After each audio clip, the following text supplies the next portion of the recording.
l'outline. Ah, Guillaume. Qu'est-ce qui vous amène aujourd'hui? Mon cousin Théo me dit que les intelligences artificielles pourraient prendre notre place au boulot. Alors lui, peut-être, mais moi, je vois pas comment une intelligence artificielle pourrait me remplacer au bureau. À moins qu'elle ait un paquet de bonnes blagues en stock. Les humains sont-ils bons pour la casse?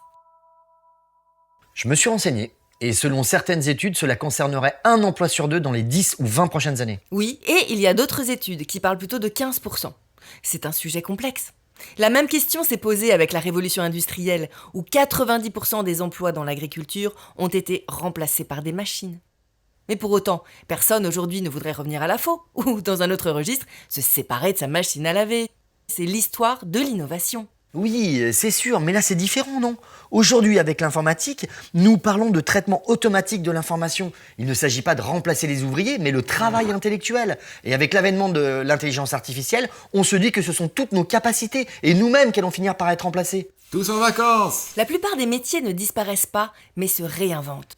Et comme dit Grégory Verdugo, qui est économiste et chercheur, bien malin en vérité, qui peut prédire ce qui sera techniquement automatisable?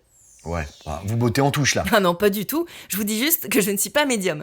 Alors, je ne sais pas si mon métier pourra être totalement automatisé un jour. Mais par contre, je sais que je ne souhaite pas vivre dans une société qui laisserait une intelligence artificielle prendre une décision à ma place. Et vous, qu'est-ce que vous souhaitez? Alors, qu'est-ce que vous pensez? Avant de vous répondre, moi j'ai envie d'en savoir un peu plus. Ok. Voilà, non mais oh, hein. Je vais mener ma propre enquête pour me faire ma propre idée.